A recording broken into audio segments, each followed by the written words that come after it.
everybody, and welcome to the Paranormal Portal. I'm your host, Brent Thomas. Thank you so much for joining us today. We've got an epic show ahead, but just remember, if any of you have experiences you'd like to share, I'd love to hear from you. You can either email me at paranormalportalradio@gmail.com or head over to paranormalportal.net and scroll down and find the button that says Interview Me, and that'll allow you to look at a calendar of possible times and dates and find a date that works for you. Love to hear your stories, so definitely get in touch with me.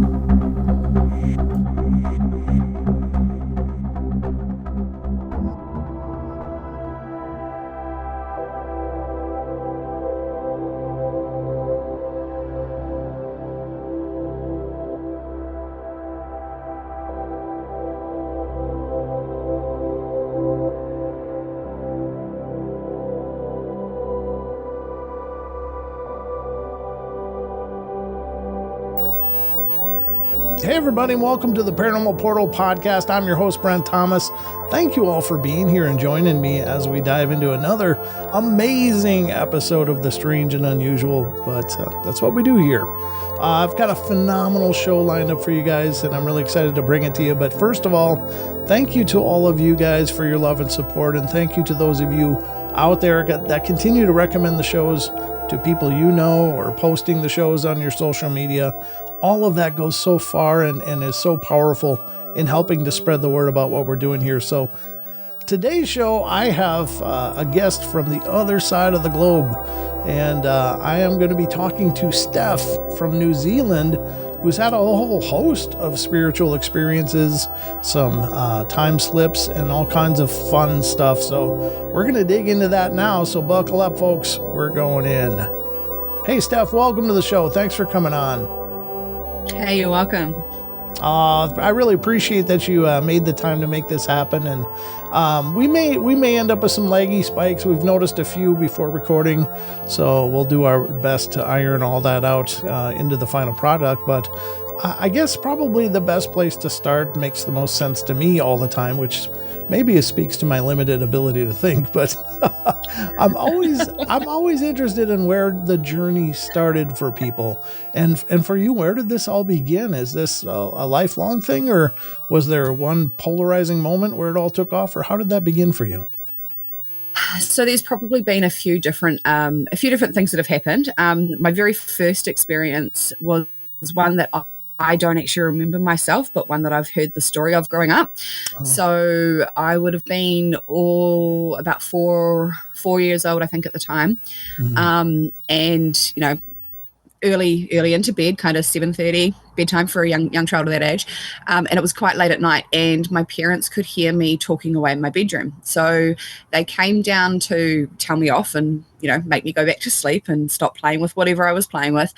And my dad had tried to open up the door and come into my room. And you know how when you're kids and you have that, you know, you're chasing your brother or sister around the house and you're pushing and pulling on the door and you can't quite get it open? Well, that's what was happening with my bedroom door. So there wasn't obviously anyone in there, but he just could not for the life of him get the door open. So I don't quite remember, you know, any of this necessarily, but he finally managed to push the door open and asked what I was doing. And I was just sitting up in my bed, and there was no way that I could get across the other side of the room, and nor would a 4-year-old have the strength to be able to hold their father out of the door. So it turned out that I was talking, and I had said I was just talking to the man. And so he sort of went, well, what man? And we were talking about flying airplanes. And at this stage, I'd never been on a plane in my life. You know, obviously knew what a plane was, but had never gone on one. And he kind of did the dad thing where he sort of went, okay, well, it's time for bed now, and, you know, we'll brush this off and time to go back to sleep. And the next day, or it might have been a little bit later, he kind of brought me this picture that had been cut out of a newspaper article. And he sort of said, you know, do you know anyone in this picture? And I've been, yeah, that's the man I was talking to. And it turned out it was a guy who had been part of a local aeronautical club, and he had had an accident and died, and apparently had lived in our house many years prior to my parents buying it. And so he was just in there and we were just talking about planes. So really strange. It wasn't a haunted house. Right. But obviously this guy and I decided we were going to talk about planes this particular night. So I don't remember it, but obviously I saw him because I could point him out in a picture. Yeah, really strange. That's really powerful. Don't quite know what that was. Right. Wow, that's quite an introduction to this. Now, did your family had anyone else experienced weirdness in the house ever, or was this kind of a one-time event? It kind of was a one-time event. I don't know whether they did anything to cleanse the house or anything like that. I mean, I was kind of too young to really know. But yeah, it was sort of just a one-off, really, of me actually seeing and talking to anything. Our family has always been kind of open-minded to the other realms, I guess you'd say. So there have been a few other things that my other family members have experienced outside of this particular house. But yeah, it was just a bit of a one and done there.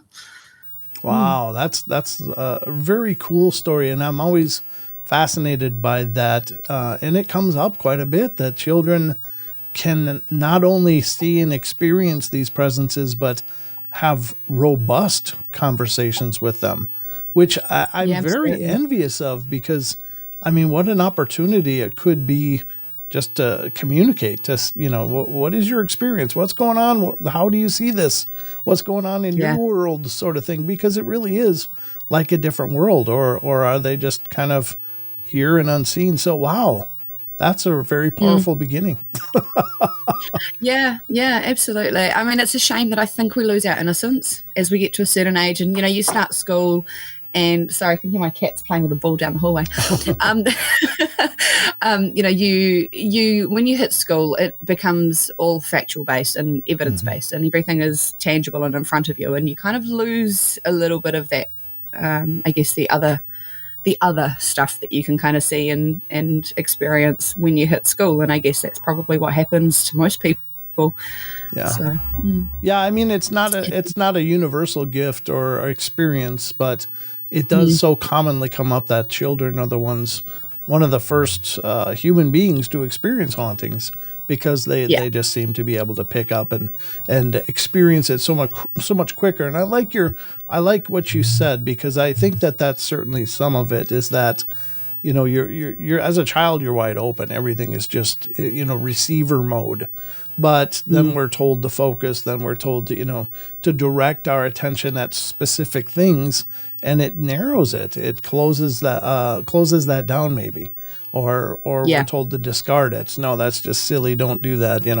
Don't talk about that. But I do like that your family was open to it, because I can't tell you how many guests I've interviewed that are like, yeah, they thought I was making it all up, or it was just a silly dream or something like that. And clearly these kids were dealing with something very profound. But, I guess it's a parenting 101. It's just your imagination. That's yes, it is. the big rubber stamp, it's just your imagination. Yeah. So, and in that, I suppose we're conditioning kids not to pay attention to that, or it's just, oh, my mind's just making this up. That's not real. So that's very important. So I think it's neat that they were at least open to the idea and didn't shut it down. But yeah, that's crazy. So as far as in your younger years, did you have any other experiences of seeing things that weren't there, or talking to things that nobody else could see? Not that I know of, not when I was that young. I mean, the next kind of thing that really happened to me was, so my parents split up and my dad remarried, and they brought a new house, and it was a very old house. I don't know exactly what the year was, but I mean, here in New Zealand, when we say old, we're talking, 50 to 80 years. We're not talking anything like it is in the States or the UK or anything like that. Right. And we would often have the radio playing on, especially in the mornings, and, parents would listen to the weather and the local news and all that kind of stuff. And we noticed that just on 8 o'clock. So, living the 9 to 5 life, kind of as you're listening to the last lot of the news and the radio, and then you're heading out to work and school and whatever, we would always notice that the radio would jump to some weird classical station that we didn't even know what the number, what radio station, what frequency it was actually on. But it really annoyed my stepmom because she always wanted to listen to the local news, because we had we've got a local news, a local DJ here who's been on air for 25, I think it is, years now, and, always doing our local show. And so she'd like to listen to him, find out what the local news is, the weather and all that jazz. And yeah, just about the time that he would kick off that little segment of his radio show, it would jump to this random classical station. So she was really frustrated by that. We never saw the dial turning or anything, but the numbers on the screen, I had a digital screen, and the numbers would change. Oh, so, really weird anomaly. And if you left it, it would jump back within, sort of 2 or 3 minutes. So, yeah, don't quite know what that was. Didn't matter where it was plugged into, what room in the house. So we don't think it was an electrical fault or anything, but it was always at this one particular time, which was just, really bizarre as well. Oh, that's pretty powerful though, too. That one was. That's cool though. That's pretty neat. And the fact that it consistently happened, it seems to be somebody's will was being expressed there at least. Yeah. Yeah. I'm picking that was something residual in the house, just the fact that it was so repetitive and always at the same time. But really strange. Wow. So for you personally, then, when is your next profound experience or that you wanted to talk about? So also in this house. So I was walking down the hallway one night and I saw a ball of light, kind of just like lights were all off and everything. I was heading to bed, so I'd sort of gone to the bathroom and was walking down the hallway down to my bedroom. And this ball of light, probably tennis ball size, was kind of just lingering down in front of me in the hallway. Just there was no lights turned on. There was nothing, like no mirrors around to be reflecting anything. Couldn't see the street lights or anything like that. So there was kind of nothing that I could pick up that would be generating this light or reflecting this light off anything. And I sort of thought it was a bit strange and kind of carried on down the hallway, walking towards it, very curious. I probably would have been a maybe 13, 14-year-old teenager at this stage. And as I was sort of heading down the hallway towards it, it darted off to the right and kind of went into the next room. And I sort of, curiosity well and truly got the better of me. And so I followed it. And when I got into the next room, it was just gone. But I watched it kind of maneuver further down the hallway, further away from me, and then off to the side, which just, again, made no sense to me, especially if, there was nothing casting a reflection or, it really made no sense. So that was the next weird thing. So you say it was about the size of a tennis ball, though, yeah? Yeah. Was there a color to this? Just kind of a shimmery, silvery orb, I guess, is what I want to say. Mm-hmm. It kind of reminded me of the moon, I guess, that kind of moon tinge. Yeah. Really weird. See, I've experienced orbs twice in my life like that, but mine were smaller. They were about the size of an American 50-cent piece, which I don't know how that translates to New Zealand money, but I wouldn't have a clue. but a larger coin size. But they in both instances, and they were separated by decades, but in both instances they looked like this little, almost like a yellow sun, not like with the blinding light, but this shimmering golden light that drifted by me in both cases.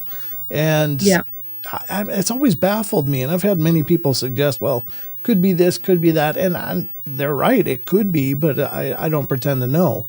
In your situation, this was in the same house though. Yeah. Yeah. The same house as the radio. Yep. Okay. Different house to the first instance, but yeah. Oh, wow.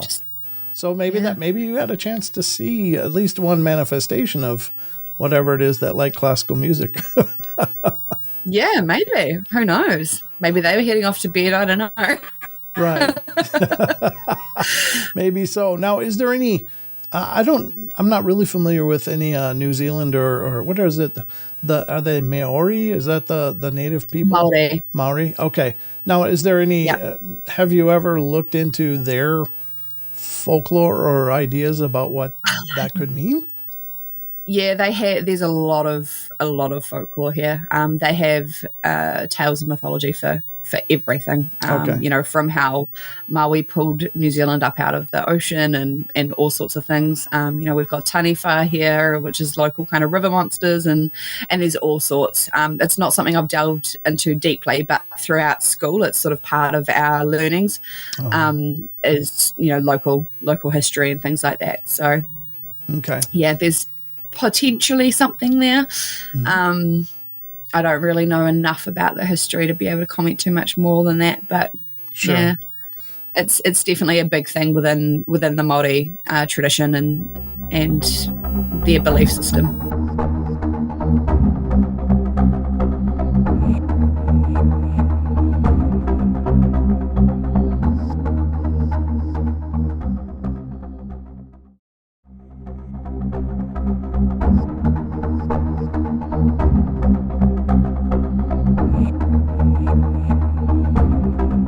Yeah, I just know over here in the States, and I can only speak to this really directly, but I know that a lot of times people refer to the shamanistic traditions of the First Nations over here for explanation of some of this weirdness, you know, and again, I think that it's important to potentially look into their meanings and stuff, because generally speaking, these First Nations people there or here, I think, are very in touch with the world around them, and especially with the spirituality of it. So it'd be interesting if they had any takes on this. But I was just curious if you'd ever addressed that with them.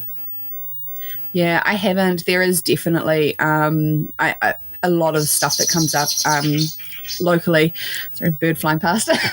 Clearly. It's the crack of dawn here, so all the wildlife's going to start waking up soon. Sure. Yeah, so there are a lot of historical sites and what they call pa and all sorts of things in New Zealand that will hold a lot of that history. And I guess it would be like your First Nations. You know, there's a lot of sacred ground and a lot of things that you know, the way that you treat the land and things is very much a big part of it. Right. You know, their burial rites and all sorts. They've got heaps and heaps of different traditions and all sorts of things that, could potentially have something to do with it, definitely. Oh, very cool. Yeah. So you saw the orbital light. What comes next?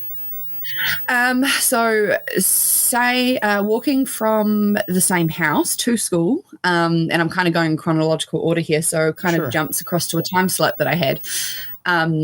So there was a dairy sort of just around the corner from sort of on the way between my house and school, and I was going to stop there and get a sausage roll for breakfast because we're really healthy Kiwis and, you know, we eat sausage rolls for breakfast. God bless you. I got to come. Yeah. And so I was walking to school and I'd stopped at the dairy. Well, sorry, I was about to stop at the dairy. And then all of a sudden I was back at home and I was putting my shoes on. And I kind of went, I thought I'd left the house and didn't notice the time or anything, but it was like snap, and then back inside the house and putting my shoes on. And so I sort of went, oh, maybe I was just daydreaming. I don't quite know how to explain that one. It was really weird. And so I left, finished getting ready for school and started walking to school. And I did another snap, and it was like I'd passed the dairy, I'd got my sausage roll, and I was at school and I was eating the last couple of bites as I was walking up to school. So it was like this weird, kind of jump ahead 5 minutes or jump back 5 minutes and then jump ahead 10 minutes. And I have no idea how to explain it. It was just, I didn't feel a tug. It was just like an instant bang, you're in the next place kind of thing. So I really have no idea quite how to explain it. It was almost like a time travel scenario, but no meaning. I mean, I'm walking to school eating a sausage roll. There's no meaning to that. There's no lesson to be learned from that. There's, that one absolutely baffles me. And I've spoken to a number of people about it, and no one can come up with any kind of suggestion as to why it happened or or anything. It was just snap back and snap forward and carry on your day as if nothing happened. I think that maybe it might be incredibly profound. Not that you can like look at the events and go, well, that's why this happened. But I always think about possibilities. And sometimes I think things like that, and God only knows, so forgive me for speaking way out of turn here, but I'm just throwing an idea into the pool of possibility. But I wonder if those aren't instances of what might be, referred to as a divine intervention. Like if you had been there where you should have been, could something have happened to you and something horrible happened to you? And it's speculative at best, but I mean, this is a huge event with, absolutely. And the characteristics of it just seem very mundane, but it's maybe what we don't know that might have happened that makes it, incredible, miraculous. You know what I mean?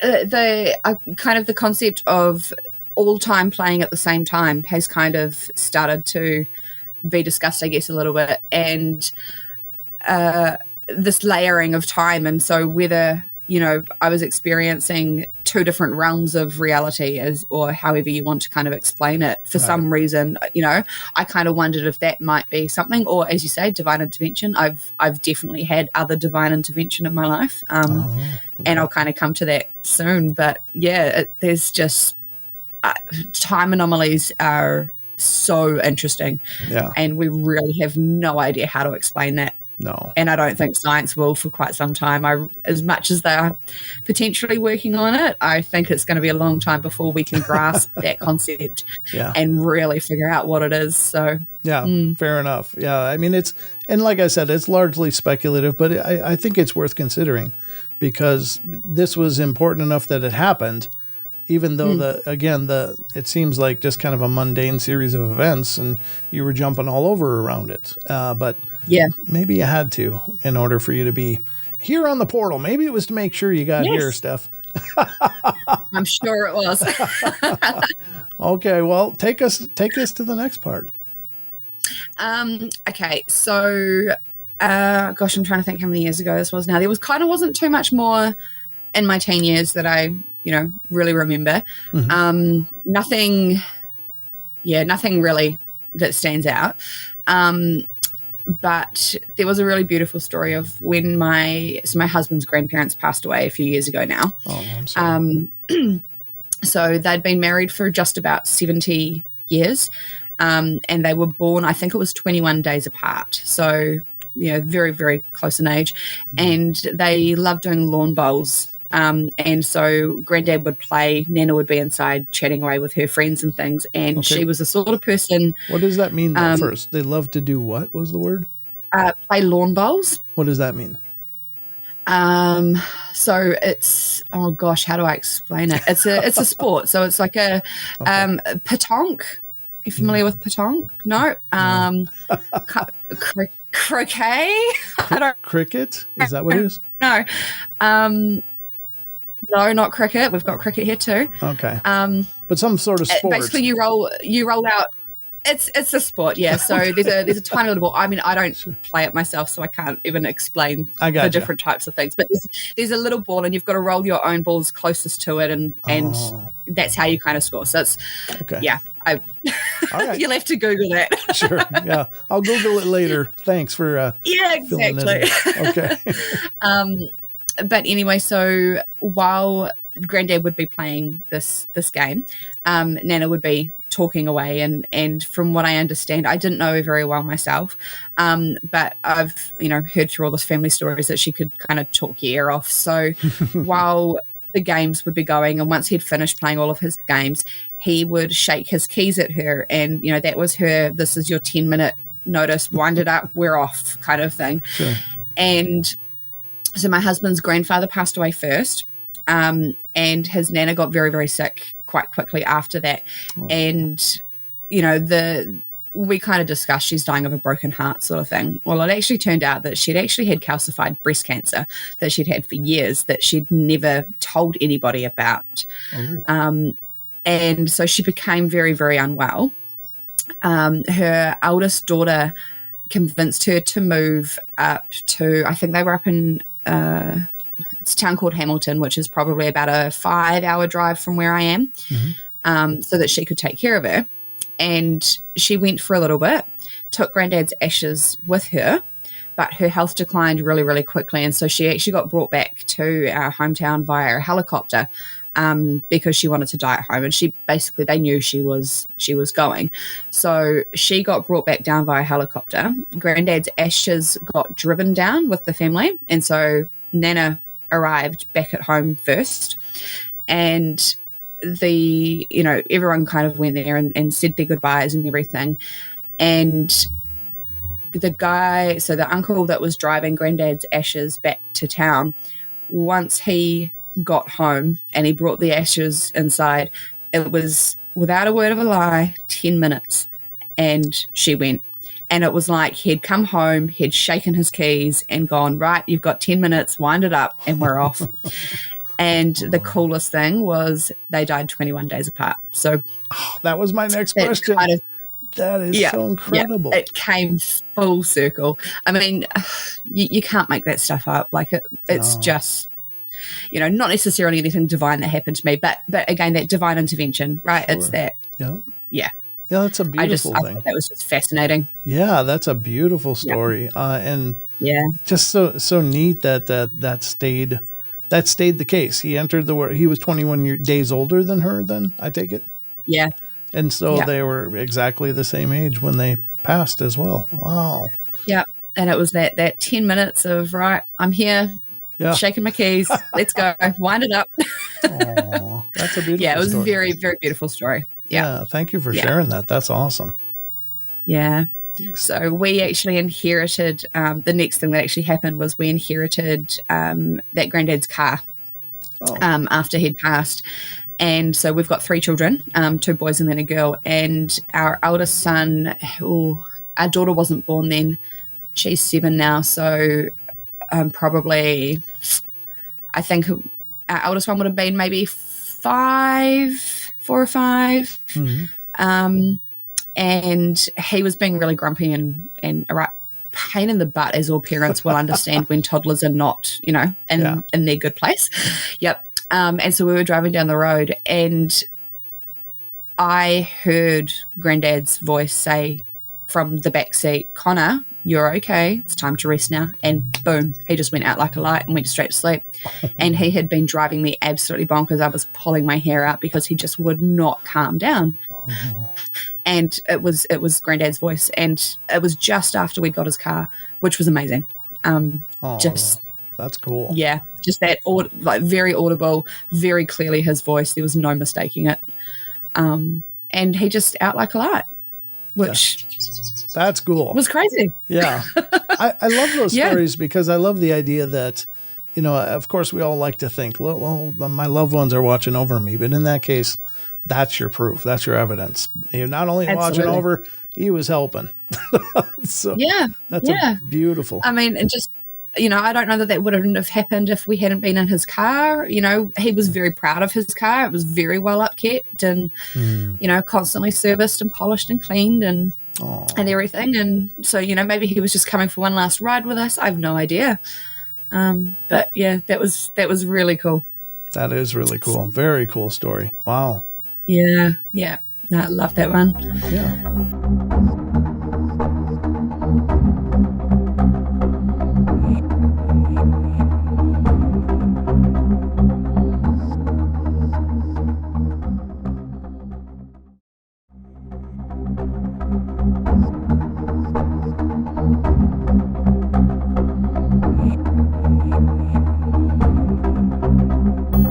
So then I guess the next thing, so talking about divine intervention, as we were before, because I very strongly believe that I've had a lot of that in my life as well. The very first time that I think that happened, and again, this is something that I don't remember and kind of jumping back in time again, but I was very young, probably about 5 or 6. My parents were still together at this stage, so very, very, a lot earlier in my years. But we were having a family barbecue and something told my mum to make me move. So I was just playing on the back lawn, and for some reason, Mum yelled out and said to my dad, "Move, Steph."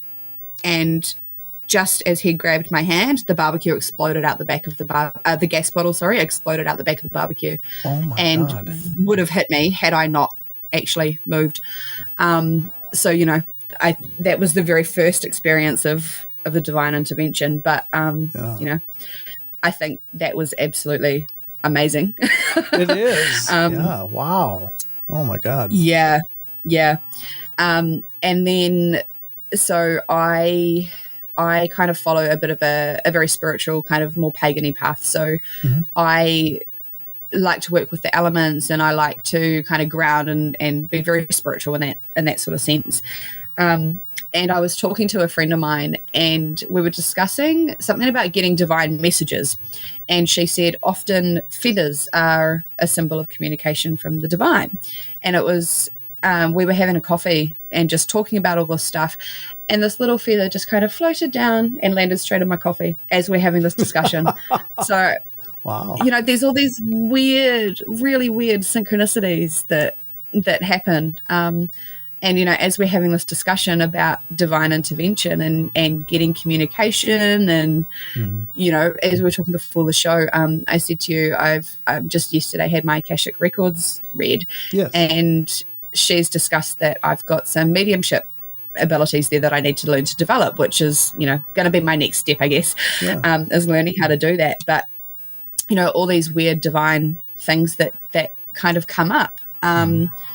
Is just really, really amazing. Numerology is something that I've always kind of been interested in. And so I'm sure a lot of your listeners have probably, you get the repeating numbers, the 1111s or the 444s or the whatevers. Yeah.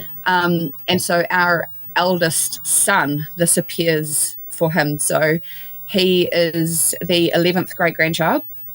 I had an 11-hour labour. He was born 11 days late. His birthday is 1/11/11, so the 1st of November 2011. Wow. There is just all these ones that appear with him, and he wears the number 11 football shirt, and all sorts of 11s and ones that kind of pop up. And so again, I'm kind of going, well, this has got to be something from the divine. What is it about these ones? Right. So there's a lot of 11s in his life, his experience. And yeah. What is the significance that you found? I don't know what the significance is. I need to look into it a bit further. Okay. I've, just constantly seeing and hearing these 11s, especially when it comes to him. However, and this might jump around a little bit. So my nana, my mum's mum, has just recently passed away. Sorry. Prior to her passing away, she had dementia. And so she would take herself out for walks and she'd get absolutely lost. And she had gone missing one night for a few hours. We had family and friends from all over town looking for her. In the past, when she disappeared, she'd gone to the local park, which wasn't too far from her place, and she'd sit there and watch the ducks and the eels in the pond and things like that. And so that was kind of where we were focusing our search, thinking, okay, she's gone back to look at the animals. She was absolutely animal mad. And this particular night, it had been pouring with rain that day. The rivers were really swollen, and it was really difficult kind of looking. And the rain, I think, had finally stopped, but it was really foggy and cloudy. And we had the police called. We, felt like half the town was out looking for her. And I live on the opposite side of town to where she is. And so Mum rang me and said, look, she's gone missing. Can you come and help us search? And so as I was driving down the road, I kind of went, okay, tell me where I need to go, just kind of out loud to the universe. Where are we going to find her? Tell me where I need to go. And in my head, I got this, okay, you need to go to the hospital. So I went, okay, shit, she's had an accident. I need to go to the hospital. So I went, fly up there, walk into the emergency department. I cut in line in front of the people that were waiting in ED to check in. And said, look, my nana's gone missing. This is what she's wearing. Has she, shown up in an ambulance, or has anyone brought her in or anything? And the lady at reception said, no, she hasn't. So I kind of went, okay, these are my details. If anything happens, can you ring me? And as I went to turn out, there was a woman sitting in the waiting room who'd, waiting for whoever. And she sort of said, sorry, can I ask, who were you just talking about? And so I explained, and she went, I just passed a woman like that probably 45 minutes ago down this street. And it was a very dark street, hardly any street lights, not so good a part of town kind of thing. Yeah. And anyway, I sort of went, okay, thank you. Jumped in my car, flew there, and in the back of my head, I kind of got the word crossroads, and I went, oh, that's a bit of a strange kind of word to get. Anyway, I drove down the street, and there was a crossroads, a T intersection, and sitting under the one street light that was actually going at the time, because most of the others had gone out, was my Nana, just bawling her eyes out. Oh. Absolutely lost, had no idea where she was, didn't know where to go or anything. Right. And so, again, that divine guidance. Yeah. And so since she passed away relatively recently, so that was a little while ago, since she died, almost every day, at least 2 or 3 times a day, I've seen 111 or 1111. Mm. So again, I have no idea what that number is. I need to look into it.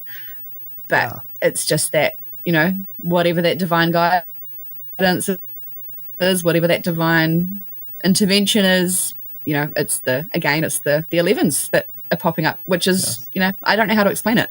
I don't know that you can explain it. I've noticed that in my own experience too, that I'll get these inklings. What time is it? And then I'll look 333, 222, 1111, 111, and 555 and 444. It's like, it's way beyond chance. And I always, and this is just what I do, but I go to Google and I say, what is the significance of, and then I give the numbers that came up. And some of the neatest things have come up, and I hope that they're right, because they're very reassuring and very positive messages that could be relevant. And, to each their own, whatever you guys believe in out there, more power to you. But what if that is why it happens? I know for me, seeing those patterns so much, it's like, okay, this is not chance. Something's happening. Yeah. And maybe when you open yourself up to these possibilities of the messages coming through that way, then they come through more. So, I don't know, just a thought. Yeah, I don't know whether it's that, you buy a purple car and all of a sudden you see purple cars everywhere, or, I don't know whether it's that kind of thing. Sure. But, just especially since the day that she died. I mean, every day it's those 11s. Yep. Yeah. I really do need to get off this and then go and Google that. yeah, absolutely. I mean, why not? And it may be some timely message that you need. It might just be some kind, warm thought. But in either case, there's got to be a reason you're seeing this, right? Just maybe that reassurance that they're there and that they're watching, and that that absolutely. Might just be all it is. Yeah, absolutely, for sure. So, no, there's carrying on the theme of the divine intervention, at work. So our eldest son, this is a couple of years ago now, he had started intermediate school. So I don't know what that would correlate to in American school system, but he was sort of 11. Okay. 11 again. And his first day of school, and I work in an accountancy firm, and I'm the practice manager. So our building is sort of a single floor, but we've got offices that you need to go further down a hallway to get to a second set of offices. Mm-hmm. And I'd been called over there to go and help one of our staff with something.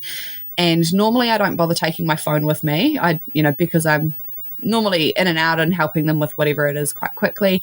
But for some reason I kind of got down the hallway and went, no, you need your phone. And which was really out of the ordinary. So I walked back into my office, grabbed my phone, then carried on around. And it wasn't too long into our conversation with this person, and my phone rings, and it was the school. And my son had an accident at school. And it was like, if I hadn't taken my phone, I would have missed the call and, not necessarily been able to get to him. And it turned out that he'd actually fainted and hit his head and ended up with concussion. So, potentially a very serious injury. So it just those weird divine interventions, like it's something completely out of the ordinary. I normally wouldn't bother taking my phone around. I was going to be all of 2 or 3 minutes, but for some strange reason, I stopped and went, I need my phone. Good for you. You've really got to trust your gut. And I think that's such a big part that people forget a lot of the time. And I think if people did that more, they'd probably see more and be open to more and experience more. And just fascinates me how these things happen. It's incredible that, I agree. I think certainly listen to those intuitions. Those are there for a reason. And I've always tried to do that, not exclusively. I've ignored it a few times and wished I hadn't. But the times when I pay attention to those vibes and I go, yeah, something's going on, I better do this or that, and I do it, I'm really glad that I did. So I think that's like, I don't know, it's a very powerful method of us getting maybe warnings, maybe encouragement, maybe any number of messages is through our gut. And I used to work corrections, and I had never, I grew up rather esoterically in a lot of ways, but I'd never heard this encouraged more. But when I worked in corrections, they said, trust your gut. I was like, wow, really? I'd never heard that in any place I'd ever worked. And man, these people believed in that, and they were right. There were many times in that situation where I'd get this feeling, it's like, okay, boom, follow it. And sure enough, it was very powerful, and it's probably saved my skin a number of times. Yeah, I can imagine. I think your intuition to me, it's your sixth sense. And I think everybody has that. Yeah. Some of us are just a little more in tune with it, perhaps. Yes. Yeah, I agree. And in our Western ideologies, we don't give that kind of stuff enough credence, but it's kind of neat to see that it's kind of come full circle where, there was almost a real movement to ignore any of this spiritual weirdness stuff. And now it seems like we're coming back to that and coming back to those sensibilities. Like maybe our ancestors knew what they were talking about, those cautionary tales, those gut feelings, those rudimentary, alerts that we get, pay attention to them. And it's like, yeah, I'm glad that I do personally. Yeah, well, when I had my Akashic Records read yesterday, we were discussing exactly that and saying about how you need to go back to those primal instincts. It's that the fight, flight, flee, kind of freeze, whatever they are. They're there for a reason. And no matter what situation you're in, you're going to have one of those reactions. And if you don't trust it, that's you getting eaten by a saber-toothed tiger or whatever it happens to be, I think they're definitely there for a reason, and you've got to kind of learn to tune into it a little bit.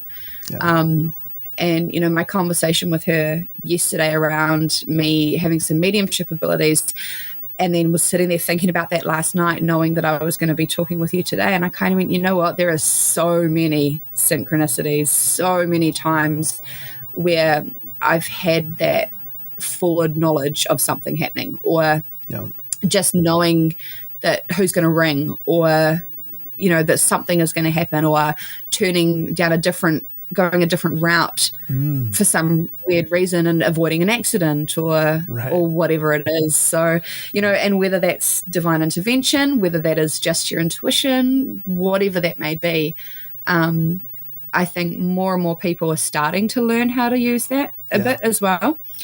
And really starting to learn to trust themselves. Yes.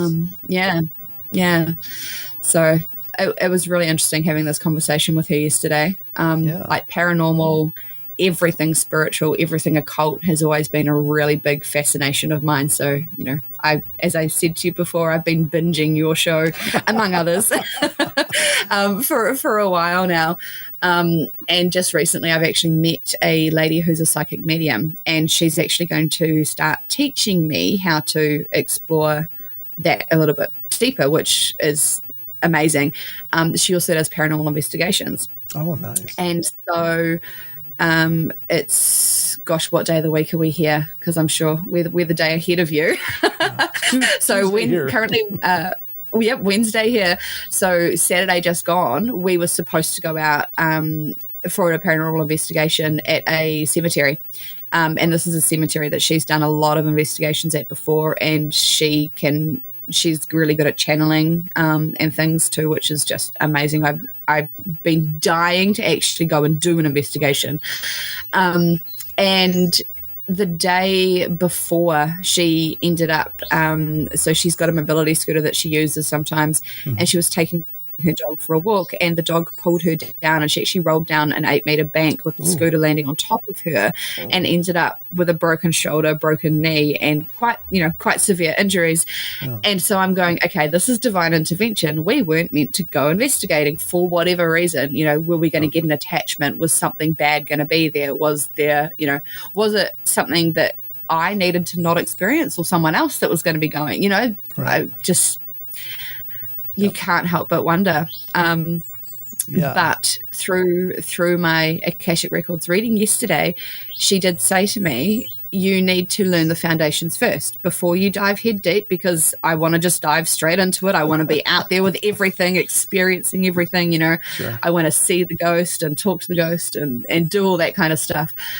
You've got to learn the foundations. And so in my mind, I'm going, all right, again, this is divine intervention. This is spirits, guides, whatever you want to call them, saying, Steph, slow down. Yes. you need to build this up from the ground up. So, yeah. I think that's very powerful, because, a lot of people are going out, and they kind of use the popular media as their guidepost. It's like, well, I watched this show, so I know how to paranormal investigate. But what they don't show is the most important stuff. And it's kind of what you alluded to a little bit, how to protect yourself. How do you keep negative things from attaching to you? How do you, what are the criteria for making sure you're okay and nothing's going to follow you home? And I think those are the most important foundations, because, again, people do get followed home, even when they do know what they're doing, and they do end up dealing with dark things, even when they know how to avoid that. And so it is a fascinating thing. I love investigating myself, and I've been out many times and plan to go out many more times. But I think it's really, really important to go into it informed and be ready for any possibilities, and how to protect yourself, I think, is the biggest one. Yeah, I mean, my biggest worry is, I have a husband and 3 kids, and I don't want to be bringing anything home that's going to potentially affect us. And, we already have a teenage boy, so, poltergeist activity could very well start happening. Who knows? Yeah, exactly. Let's hope he doesn't start manifesting anything himself. Especially with your bloodline, by the sounds of it. There's quite a bit of intensity there. Yeah. No, I think it's wonderful. And I think your experiences are incredibly powerful, and I'm really thrilled that you came on to share those. I think it was a fascinating journey. Is there anything else you wanted to cover? No, sorry, noise is starting to get a little bit loud here now because all the traffic's starting to pick up. But Sure. no, I mean, for now, that's probably enough. Like, there's lots of little things that happen. I'm hoping that there's lots more that happen once I get to the point of being able to have a bit more, have those boundaries in place and do all that stuff. It's definitely something I'm going to pursue. I feel like there's something that's calling me to be involved in this world, and so I need to follow that. It's like it's a soul's calling almost. And I'm sure lots of people that you have on your show are probably in a very similar situation. The ones that do all the cryptid hunting or whatever you want to call it, there's something that pulls you towards it. And I think you've just got to follow that if that's something that you're really that passionate and interested about. Yep. You need to be doing it, but doing it in a safe way.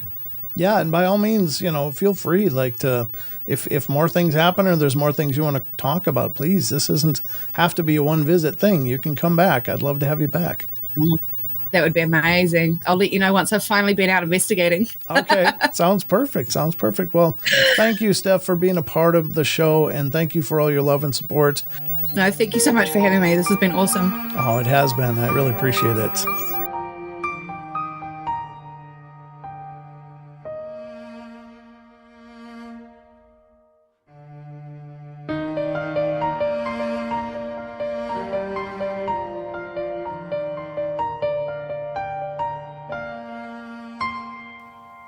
All right, everybody, that's going to wrap it up for us today. So hope you guys enjoyed the show, and thank you again so much for all your love and support. And remember, if you want to follow the Paranormal Portal, probably the easiest way is to head over to paranormalportal.net. And that's the homepage for the Paranormal Portal. And you'll find links to all of our different social media and sites and information about the shows, including our YouTube channel, which is youtube.com/paranormalportal. Or just look for Paranormal Portal on Google or whatever search engine, and you'll find links to our social media such as Facebook, Instagram, TikTok, and Twitter. So we're kind of all over the place, and we're spreading as well as we can. But anyway, thank you so much for the love and support. You all take care, and remember, we love you all. Be good, be kind, be nice. Take care of each other, help each other out, find the magic in every day, and remember to laugh as much as you can. Until next time.